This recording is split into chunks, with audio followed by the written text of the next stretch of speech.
જય વિદ્યાર્થી મિત્રો, સંત કૃપા વિદ્યાલય ધોરણ 11 સાયન્સ વિષય ગણિત ચેપ્ટર નંબર 3 ત્રિકોણમિતીય વિધેયો. ત્રિકોણમિતીય વિધેયો છે એમાં આપણે સ્વાધ્યાય 3.2 નો પહેલો એક્ઝામ્પલ જે ગણેલો હતો, બરાબર. હવે જે બાકીના એક્ઝામ્પલ છે એ આપણે આજે ગણવાના છે. એ પહેલા આપણે ત્રિકોણમિતીય વિધેયોમાં શું ભણ્યા છીએ, બરાબર, અને આજે શું ભણશું એની એક થોડીક ચર્ચા કરી લઈએ. અને આજનો લેક્ચર છે મિત્રો એ ખૂબ જ મહત્વનો કહી શકાય. કઈ રીતે? તો કે જેમ આપણે ચેપ્ટર નંબર 3 11 સાયન્સમાં ચેપ્ટર નંબર 3 ત્રિકોણમિતીય વિધેયો ભણીએ છીએ ને, એવી જ રીતે ધોરણ 12 સાયન્સમાં મિત્રો ખાસ યાદ રાખજો અને મગજમાં ફિટ જ કરી લેજો કે 12 સાયન્સમાં આપણે અહીંયા આગળ ચેપ્ટર નંબર 3 ની જગ્યાએ ચેપ્ટર નંબર 2 ત્રિકોણમિતીય વિધેયોની જગ્યાએ ત્રિકોણમિતીય પ્રતિવિધેયો ભણશું. ખાલી બે જ શબ્દ, બરાબર, નો ફેર આવે છે. ત્રિકોણમિતીય વિધેયોની જગ્યાએ પ્રતિ લાગી જશે. બાકી ચેપ્ટર આખું આજ અને થોડુંક અલગ રીતે ભણશું, બરાબર. પ્રતિનો મીનિંગ થાય ઇન્વર્સ, એટલે કે અહીંયા આપણે sin θ ભણીએ છીએ ત્યાં આગળ sin ઇન્વર્સ θ ભણશું, બરાબર. એની ચર્ચા પછી કરીએ. અત્યાર સુધી આપણે શું જોયું ધોરણ 11 માં, એટલે કે 11 મીન્સ ચેપ્ટર નંબર 3 માં, બરાબર. યાદ જ હશે ચેપ્ટર નંબર 3 શું ભણી ચૂક્યા છીએ? તો કે ચેપ્ટર નંબર 3 માં સૌથી પહેલા અંશ માપ ભણ્યા, રેડિયન માપ ભણ્યા. અંશ, રેડિયન, કળા, વિકળા, બરાબર. આ વિશે પણ આપણે વાત કરી દીધેલી હતી. એક રેડિયન બરાબર શું થાય છે? તો કે radian is equal to pi upon 180, એટલે કે પાઈ ના છેદમાં 180 ગુણ્યા અંશ માપ થાય છે. આ આપણને ખ્યાલ છે. એવી જ રીતે અંશ માપ લઈએ તો પાઈ ના છેદમાં 180 હોય એની જગ્યાએ 180 ના છેદમાં પાઈ થઈ જાય છે. આ આપણને ખ્યાલ છે. ગયા લેક્ચરમાં શું ભણ્યા? તો કે ગયા લેક્ચરમાં આપણે કોષ્ટક ભણ્યા હતા વિવિધ પ્રકારના, બરાબર. ખૂબ મજા કરી. કઈ રીતે OLSTC, પછી તો કે એક રાઉન્ડ દોરેલા છે, એકમ વર્તુળની મદદથી 1 0 0 1, બરાબર. પછી તો કે એવી રીતે વિવિધ પ્રકારના જે કોઈ એકમ વર્તુળ હું આમ દોરું છું, બરાબર. જો મિત્રો આવી રીતે જ્યારે એકમ વર્તુળ દોરી આને x અક્ષ કહું, ઊભું છે અને y અક્ષ કહું, તો અહીંયાથી અથવા તો બીજી રીતે તમારે યાદ રાખવું હોય તો કઈ રીતે રાખો? તો કે જો આ y અક્ષ થાય, આ x અક્ષ થાય, બરાબર. આવી રીતે હું આમ ઊભો રહું છું મિત્રો, આવી રીતે જ્યારે હું ઊભો રહું તો આ જો આ x અક્ષ ને y અક્ષ થઈ ગઈ, ઉપર જઈએ y, બરાબર. આ છે આડું x અક્ષ. અહીંયાથી એકમ વર્તુળ અહીંયાથી શરૂ કરીએ. એકમ વર્તુળ અહીંયા શું આવે? તો કે 1 0, અહીંયાથી લઈને વર્તુળ અહીંયા પહોંચે એટલે કે 90 ડિગ્રી થયો. આ ખૂણો બન્યો. એ કેટલાનો બન્યો? તો કે 90 નો ખૂણો બન્યો. પણ હવે અહીંયા શું આવે? તો કે 0 1 આવે, બરાબર. પછી ત્યાંથી પાછું અહીંયા આવ્યું એટલે કે આ 180 પૂરું થયું. અહીંયા પહોંચ્યો 180 થઈ ગયું, પણ અહીંયા પહોંચ્યો એટલે x ની ઋણ દિશા, બરાબર. એટલે કે ઋણ દિશામાં શું થાય? તો કે -1,0 અને નીચેની સાઈડ એટલે કે અહીંયા આગળ જ્યારે પહોંચું છું એટલે રાઉન્ડ થઈને અહીંયા આગળ, બરાબર. ત્યારે શું થાય? તો કે અહીંયા આગળ છે y ની કઈ દિશા થઈ? ઋણ દિશા થઈ. ઋણ દિશા એટલે થઈ જશે 0, -1. એની મદદથી આપણે એવું કીધું હતું કે પેલું cos બીજું sin, બરાબર. એમાં pi 0 0 થી લઈને π/2 થી pi, 3π/2 અને 2π અલગ અલગ ખૂણા માટે તેની અલગ અલગ કિંમતો પણ મેળવેલી હતી. ઝડપથી રિવિઝન કરી લઈશું. અને આજના લેક્ચરમાં જે ખૂબ જ મહત્વના કહી શકાય એવા સૂત્રો ત્રિકોણમિતિ માટે, બરાબર, ત્રિકોણમિતિ માટે જે મહત્વના સૂત્રો કહી શકાય એ આજે ભણવાના છે. તો મિત્રો ખાસ ધ્યાન રાખવાનું છે અહીંયા જ, બરાબર. જેને પાણી ઘડી ભૂલી જવાનું છે, તરસ પરસ બધું જ તે, બરાબર. કારણ કે ત્રિકોણમિતીય વિધેયો ભણતા હોઈએ ત્યારે તરસ તો લાગવી જ ના જોઈએ, બરાબર. ધ્યાન તો ક્યાંય ભટકવું જ ના જોઈએ. તો સૌથી પહેલા મૂલ્યોનું કોષ્ટક લખીશ, પછી તો કે વધતું અને ઘટતું વિધેય લખીશ, પછી તો કે કયું વિધેય કયા ચરણમાં ધન છે, બરાબર, એ લખીશું. એની પછી આપણે સ્વાધ્યાય 3.2 ઉપર જવાનું છે. તો સૌથી પહેલા કોષ્ટકની વાત કરીએ. રફ કામ જેમ કરતા હોઈએ એમ જ રિવિઝન કરી લેવાનું, બરાબર. સૌથી પહેલા તો મૂલ્યો θ, sin, cos અને tan.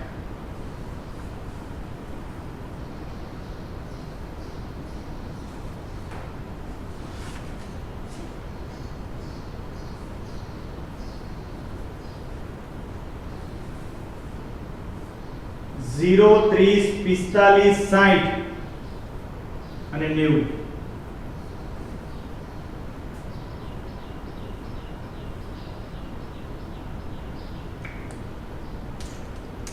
શરૂ કરી દઈએ. સૌથી પહેલા થાય 0 1 0. અહીંયાથી તો કે 1/2 1/√2 √3/2 અને અહીંયા છે 1.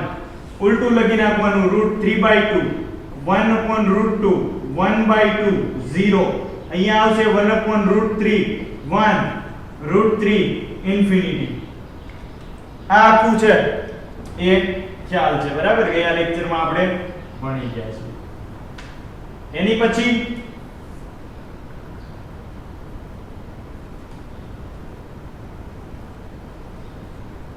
વધતું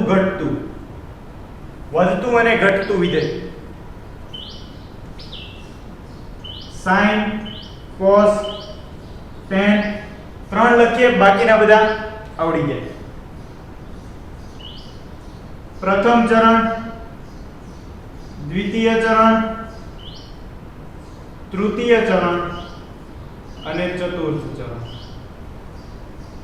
ચરણ વાઇઝ જોવા જઈએ, બરાબર. ખ્યાલ કઈ રીતે આવ્યો? એકમ વર્તુળ દોર્યા, હમણાં જ કીધું કઈ રીતે યાદ રાખવાનું છે.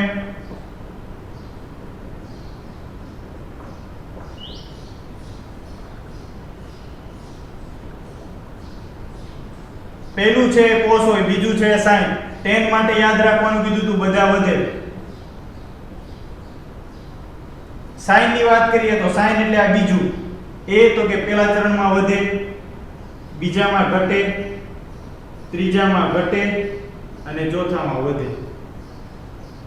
cos ની વાત કરીએ, પહેલા ચરણમાં ઘટે, બીજા ચરણમાં ઘટે, ત્રીજા ચરણમાં વધે અને ચોથામાં પણ વધે. sin નું ઉલટું એટલે કે એનું વ્યસ્ત વિધેય cosec. cosec માં શું લખ્યું છે કે જ્યાં sin વધે ને ત્યાં cosec ઘટે. cos ની વાત કરીએ તો cos ને sec બંને સરખા. જ્યાં આગળ cos વધે છે ત્યાં તે ઘટે. tan છે એનું વ્યસ્ત વિધેય cot. તો cot છે જ્યાં આગળ ઘટે ત્યાં આગળ tan વધે અને tan વધે ત્યાં cot ઘટે. વ્યસ્ત વિધેયો છે, બરાબર. એની પછી પ્લસ માઈનસ વાળી વાત કરી હતી, તો કે પ્લસ માઈનસ વાળી કોષ્ટક હવે ના લખતા, સિમ્પલ યાદ કરાવી દઉં. ઓલ STC, બરાબર. All STC. પહેલા ચરણમાં બધા ધન, બીજા ચરણમાં ખાલી sin ધન, ત્રીજા ચરણમાં tan ધન અને ચોથા ચરણમાં cos ધન. આ હતું એ છે આપણા મેઈન કોષ્ટક, બરાબર. હવે આપણે સ્વાધ્યાય પર જઈએ. સ્વાધ્યાય 3.2. સ્વાધ્યાય 3.2 માં એક એક્ઝામ્પલ તમારે થઈ ગયો છે, બરાબર. બીજા એક્ઝામ્પલ થી વાત કરીએ. સાવ સહેલા એક્ઝામ્પલ છે.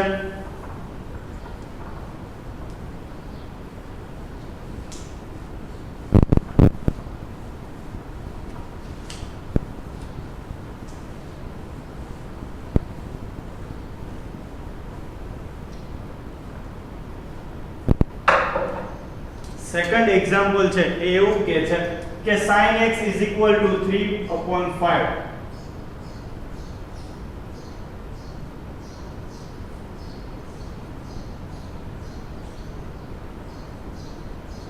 જે છે એ કયા ચરણમાં છે તો કે સેકન્ડ.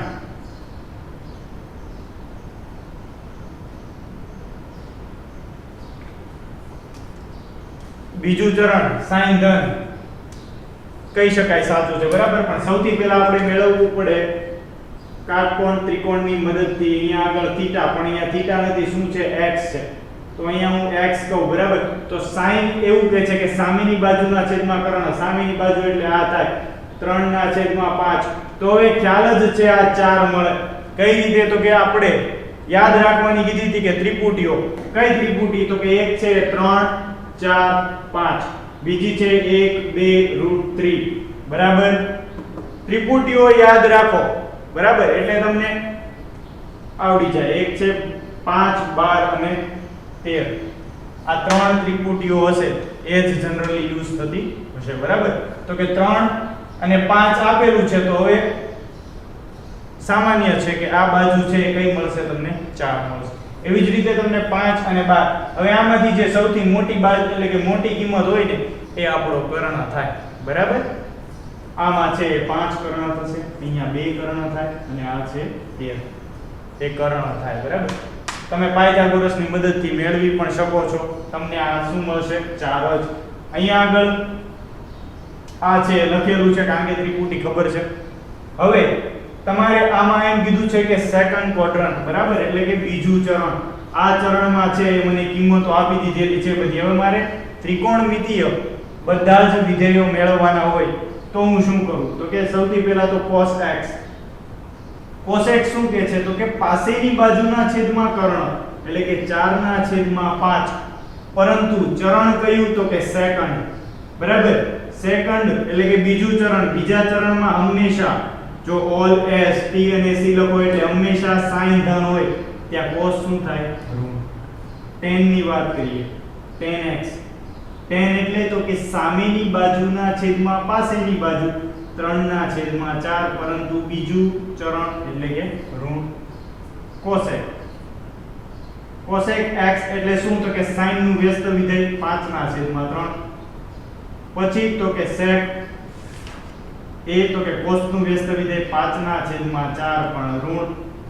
tan એટલે કે cot x. cot x એટલે શું? તો કે આનું વ્યસ્ત વિધેય પણ માઈનસ. આ હતા એ છે દાખલા મિત્રો.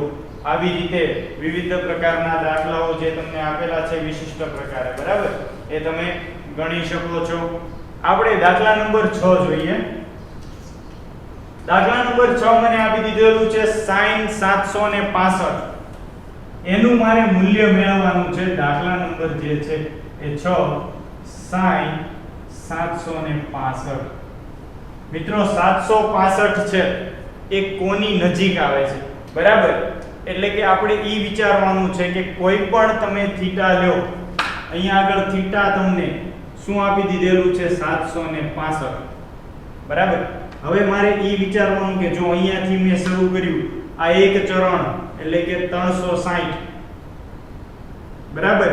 બીજું ચરણ એટલે 360 ગુણ્યા 2 બરાબર. એનું અહીંયા આગળ વધારે વિચારવા જાવ એટલે કે આની નજીક મારે પહોંચવાનું છે તો હું શું કરીશ? જુઓ,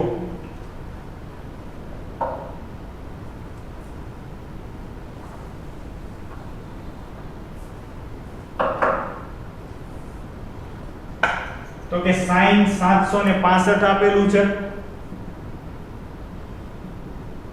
sin 765 માટે વાત કરીએ તો શું થાય?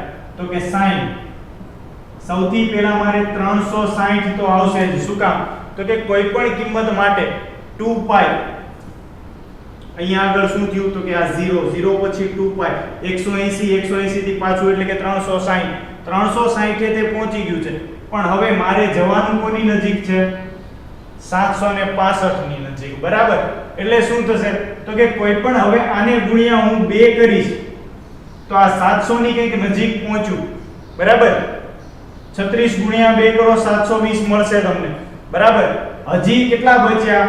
તો કે 720 ને 765 માંથી બાદ કરો એટલે બચ્યા 45. હવે તમે આનો સરવાળો ગુણાકાર જે કાઈ છે કરો, તમને 765 આવશે. 360 ગુણ્યા 2 720, 720 વત્તા 45 765 મળી ગયું. એટલે શું થયો મિત્રો? જો sin ઓફ 360 એટલે કે 2π ગુણ્યા 2 વત્તા 45, આ 4π થઈ ગયું. 4π એટલે અહીંયા આગળ બરાબર આ 2π આવી રીતે આગળ વધે. 2π 4π 6π અને અહીંયા આગળ છે કે π 3π 5π બરાબર. આપણે ગયા વખતે વાત કરી હતી કે sin ભાઈ અહીંયાથી ચાલવાનું શરૂ કરે, અહીંયા પહોંચે તો ભાઈ sin નું મન ભરે, sin માંથી કન્વર્ટ થઈ જાય cos માં.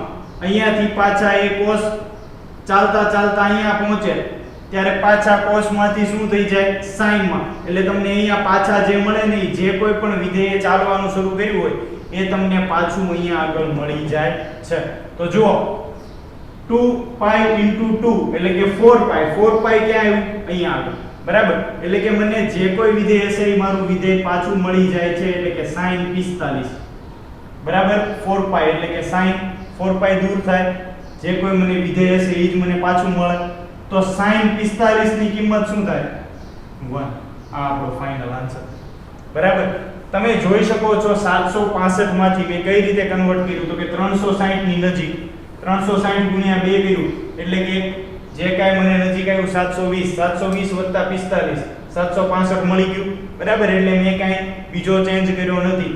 45 આ જે છે એ 4π એટલે એ મને પાછું sin જ મળે એટલે હું 4π દૂર કરી શકું. sin 45 ની કિંમત 1 બરાબર. તો આ હતો એ છે સોરી મિત્રો sin 45 1/√2 થાય 91 થાય બરાબર. sin 45 ની કિંમત 1/√2. ફરી વખત એવો જ એક એક્ઝામ્પલ છે પણ કિંમત ઋણ છે. કોસેક આ થોડીક મોટી કિંમત છે મિત્રો -1410 ડિગ્રી -1410 કોઈ પણ કિંમત તમને અહીં આપી દીધેલી હોય. આ જે છે એ મારો થીટા થઈ ગયો કોસેક બરાબર. આ આખો મારો થીટા છે. મારે એને કન્વર્ટ કરવાનો છે કઈ રીતે તો કે 360 ના કંઈ ગુણાંકમાં બરાબર. એટલે મને કાં તો ઈ આ સાઈડ મળશે એટલે કે 2π 4π 6π અને કાં તો આ સાઈડ એટલે કે π 3π 5π ઈ રીતે બરાબર. તો હવે મારે cosec of -1410 છે એને હું કઈ રીતે કન્વર્ટ કરું બરાબર જેથી કરીને મને સીધી cosec ની કિંમત મળી જાય. તો મારે એને કન્વર્ટ કરવું પડે cosec of જો -1410 પહેલા એમ નામ લખીએ અહીંયા આગળ 360 છે પણ એને ગુણાંકમાં કંઈક મારે કિંમત મેળવવી પડે બરાબર જેથી કરીને તમારે 1410 ની નજીક કોઈ પણ કિંમત આવે તો 360 ગુણ્યા 4 કરો મિત્રો બરાબર. 360 ગુણ્યા 4 એટલે તમને મળશે 1440 બરાબર. 1440 એ હું કરું. હવે જુઓ એનું શું થઈ જાય એટલે કે cosec of -1410 plus 1441 40 તો જો 1440 માંથી 1410 બાદ થાય એટલે થઈ જશે cosec 30 મિત્રો. cosec 30 ની કિંમત શું આવે જો sin 30 ની કિંમત 1/√2 બરાબર. તો cosec છે એનું વ્યસ્ત વિધેય છે તો cosec છે એની કિંમત આવશે ખાલી 2. ફરી વખત કહું છું cosec -1410 હોય તો શું થાય તો કે cosec of -1410 વત્તા મેં આ એવું એડ કર્યું બરાબર જેથી કરીને આખું રાઉન્ડ થઈ જાય. -1410 વત્તા 1440 મને મળ્યું છે 30. જે કોઈ મને કિંમત આપી એ મને મળી છે હવે 30 તો cosec 30 2 બરાબર કારણ કે sin 30 ની કિંમત થાય છે 1/√2. તો એવી જ રીતે હવે બીજા એક્ઝામ્પલ જોઈએ જે પાઈ વાળા હોય. આ તો સાદી વેલ્યુ થઈ ગઈ બરાબર. હવે તમે સિમ્પલ ગણવા જાઓ તો તમને ખ્યાલ આવે કે ભાઈ 360 ગુણ્યા હું ગમે એટલા કરું અને પછી તો મને આવી નાની વેલ્યુ જ મળવાની છે બરાબર. પણ હવે પાઈ હોય ત્યારે તમે શું કરો તો એવા એક્ઝામ્પલ હવે જોઈએ.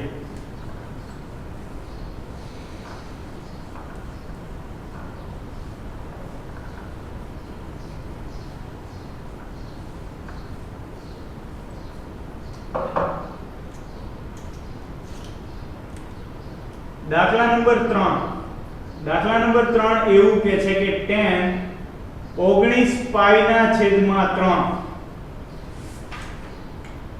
19 પાઈ ના છેદમાં 3 છે. તો હવે આને કઈ રીતે કન્વર્ટ કરવું જુઓ.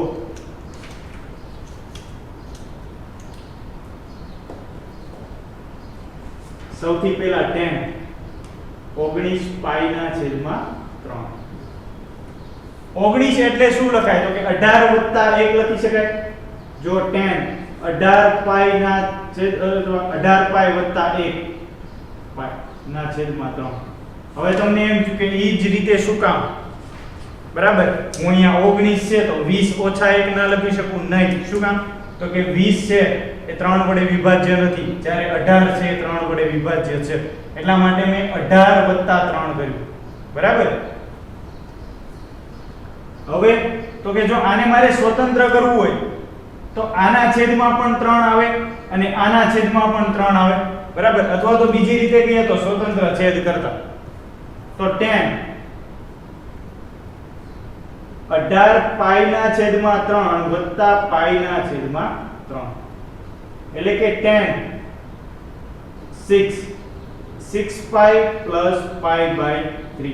મિત્રો ફરી વખત પાછા ત્યાં જ આવી ગયા કે ભાઈ અહીંયા આગળ છે 0 4 પાઈ અને 6 પાઈ. 6 પાઈ એટલે અહીંયા આગળ કોઈ પણ વિધેય ચાલીને પાછું આવે તો એ વિધેય મને પાછું જ મળવાનું છે, એટલે 6 પાઈ હું દૂર કરી શકું તો શું આવે તો કે ખાલી મને બચે tan of pi by 3. tan pi by 3 બરાબર, એટલે કે tan 60 ની કિંમત થાય √3. આ આપણો ફાઇનલ આન્સર છે.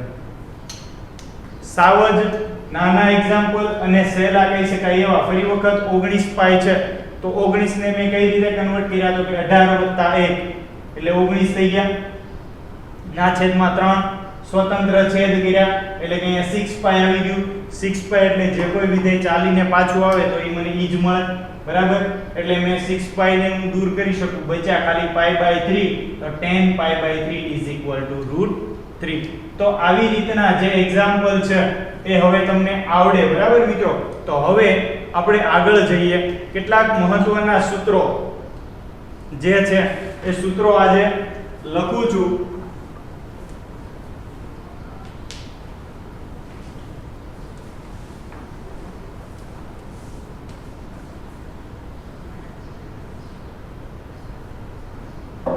જે તમારે ફરજિયાત કહી શકાય કે યાદ રાખવા જ પડશે, બરાબર. તો ત્રિકોણમિતીય વિધેયોના કેટલાક સૂત્રો શરૂ કરીએ. સૌથી પહેલા sin of -x. મિત્રો sin of -x હોય, હવે sin અને cos બંનેમાં અલગ અલગ નિશાની જ્યારે માઈનસ હોય ને ત્યારે એની માટેનું સૂત્ર એવું કહે છે કે જ્યારે sin છે ને એ અયુગ્મ વિધેય છે એટલે એની નિશાની છે ને એ એમનેમ રહેશે. જ્યારે cos છે એ યુગ્મ વિધેય છે તો તેની નિશાની છે એ દૂર કરે છે. અથવા તો આપણે યાદ રાખવું હોય તો આપણે એવી રીતે કહીએ કે cos છે ને એ એની નિશાની ગળી જાય છે અને sin છે એ ગળી નથી શકતો માટે તે બહાર કાઢી નાખે છે.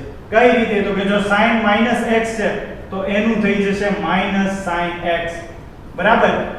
એ ગળી ના શકે એટલા માટે તેણે નિશાની ક્યાં બહાર કાઢી નાખી. જ્યારે cos છે એ યુગ્મ વિધેય છે તે નિશાની ગળી જાય છે એટલા માટે cos -x નું થઈ જશે cos x, બરાબર. શા માટે તો કે sin છે એ અયુગ્મ વિધેય છે.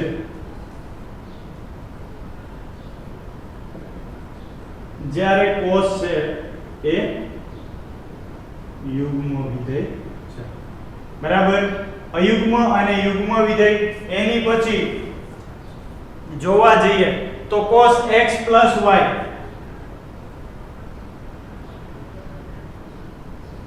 = આનું સૂત્ર થશે મિત્રો cos x cos y + sin x sin y. મિત્રો આને યાદ રાખવા માટે, બરાબર, અહીંયા આગળ માઈનસ યાદ કઈ રીતે રાખશો તો કે અહીંયા આગળ જો c પ્લસ યાદ કઈ રીતે રાખશો તો કે cos x + y હોય ત્યારે યાદ એ રીતે રાખવાનું કે c plus = cc - ss, બરાબર. કઈ રીતે યાદ રાખશો તો કે cc - ss હોય ત્યારે c પ્લસ થાય, બરાબર. એવી જ રીતે બીજું સૂત્ર છે એનું એ છે નિશાની ચેન્જ એટલે કે cos of x - y હોય ત્યારે એનું થઈ જાય છે cos x cos y minus ની જગ્યાએ અહીંયા આગળ આવી જશે plus sin x sin y.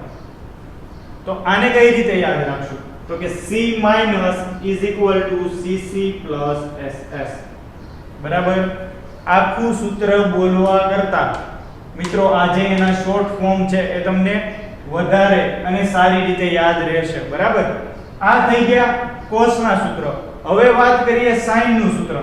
તો કે sin નું સૂત્ર શું છે તો કે sin of x plus y હોય ત્યારે એનું સૂત્ર છે એ છે sin x cos y plus cos x sin y. આને કઈ રીતે યાદ રાખવાનું તો કે s plus is equal to sc plus cs. બરાબર. sin x plus y હોય ત્યારે શું થઈ જાય તો કે sin x cos y plus cos x sin y. s plus is equal to sc plus cs. મિત્રો આ બધા સૂત્રો છે એ અત્યારે તમારે સ્વીકારી લેવાના છે. આની સાબિતી નથી એવું નથી, બરાબર, સાબિતી છે પણ અત્યારે આ લેવલે તમારે જોવાનું નથી, એટલા માટે સ્વીકારી લેવાના છે આ બધા જ સૂત્રો. હવે તો કે sin માઈનસ વાળું સૂત્ર,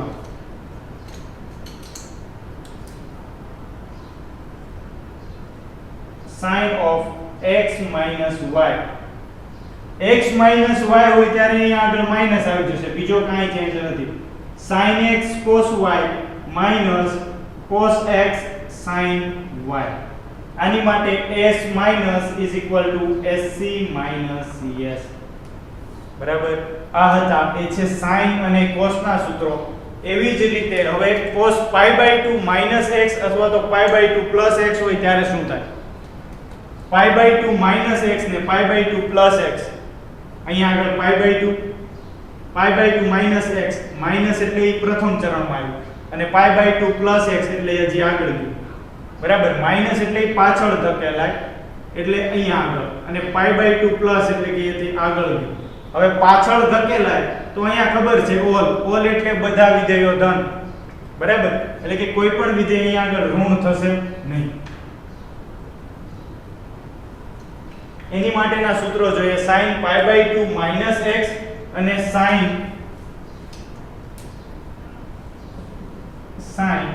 pi/2 minus x. sin pi/2 minus x કરીએ. હવે pi/2 ક્યાંય પણ આવે, આપણે વાત કરી હતી pi/2 ગમે ત્યાં આવશે તે તેનું વિધેય શું કરી નાખશે? ચેન્જ કરી નાખશે. બરાબર. વિધેય ચેન્જ કરે એટલે થઈ જાય cos x, પણ ચરણ કયું તો કે પહેલું એટલે એ શું રહે? ધન. બરાબર. એવી જ રીતે બીજું cos of pi/2 minus x. cos છે pi/2 minus x એટલે થઈ જાય sin x. તો આ હતું એ છે sin અને cos ના વિવિધ સૂત્રો. બરાબર. જ્યારે pi/2 હોય ત્યારે pi/2 માઈનસ થાય ત્યારે, હવે pi/2 પ્લસ થાય ત્યારે શું થાય? એટલે કે cos pi/2 plus x હોય ત્યારે થઈ જશે plus sin x. બરાબર. હવે તો કે sin pi/2 plus x હોય ત્યારે થઈ જાય minus cos x. બરાબર. એટલે કે આનું થઈ જાય minus cos x. શું કામ? તો કે અહીંયા આવે, પરંતુ આપણે માઈનસ છે એ આવી રીતે અંદર ગુણાય, cos છે એ યુગ્મ વિધેય એટલા માટે તે શું કરી લે તો કે નિશાની માઈનસ છે ગળી જાય છે. બરાબર. પછી cos છે એ pi minus x, cos pi minus x sin pi minus x. cos pi minus x છે એ શું થાય તો કે કોઈ પણ અહીંયા સુધી pi minus x એટલે આ પાછું ચરણ. બરાબર. એટલે અહીંયા આવી જશે cos ના cos જ રહે એટલે કે cos x, પણ કેવા minus. sin pi minus x એટલે પ્રથમ ચરણ એટલે શું થયું? sin x. એવી જ રીતે cos તમે pi plus લખી શકો, sin pi plus x લખી શકો.